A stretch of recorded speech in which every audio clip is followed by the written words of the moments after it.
Hey guys, it's Brick Picture Productions here, and today we're going to be going over the differences between the Lego Episode 2 Clone Trooper and the decool Episode 2 Clone Trooper.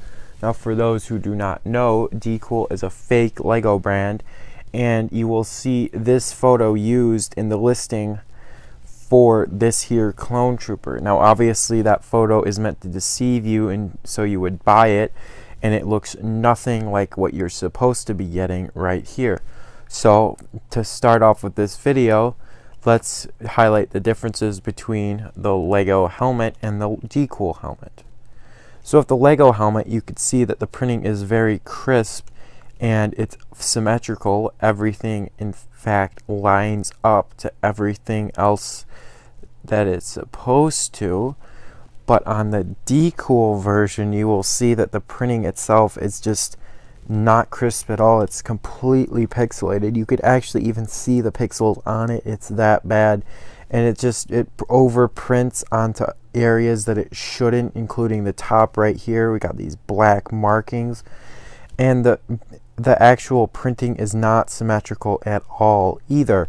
You'll see that these vents don't line up the other vents, and they're overprinted over here, and their visor is lopsided towards the left and longer towards the left. And to perfectly sum up the differences, you will see that this mouthpiece on the Lego version is very detailed and lightly printed, and this one is just like a blob. There's literally no detail. It's just like a smudge of black, basically. In terms of molds, they're actually virtually identical, but you could see that the decool version looks like a different type of plastic, and I imagine it's probably a cheaper mixture, because this decool version just looks like cheaper plastic to me. Now, under the helmet, you will see that the head looks nothing like the Lego. They did a poor job trying to match it up to the angry clone face, and you could see that the color looks cheaper on the decool as well. Now, putting on the Lego helmet is a breeze. You just plop it on, but when you try to put on the decool, you kind of have to fight it a little bit to get it onto the stud. Now, in terms of torsos, you will see that they're actually very similar. The Lego version and the decool version have very similar designs, but they have just slightly altered colors. The decool version actually has some darker colors than the Lego, and other than that, it's actually printed identical. And that carries true to the back as well. If they're identical designs, they just use different colors. The decool are just a little bit darker. Now, in terms of arm movements, the Lego move very smoothly, but the decool are very loose. They're very, very loose arms. Like, it just pops out of the sockets like that.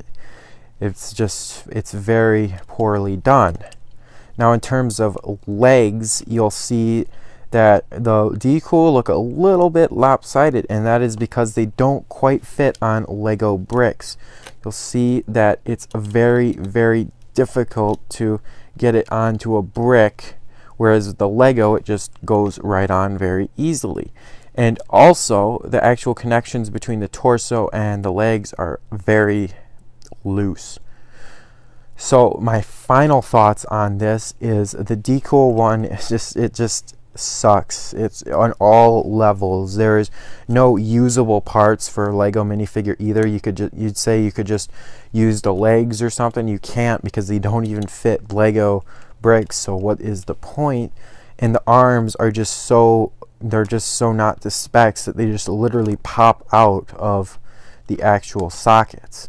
So I would not suggest buying these. You could get about 20 for about 20 bucks, but it's not worth it. They are complete junk. I bought some to see how good a quality they were, or bad quality, and I immediately requested a refund after seeing them. Now, the seller didn't even bother making me return these. That's how bad these are. The seller didn't even want them back. So, I mean, I would not buy it. So that's my final thoughts on this.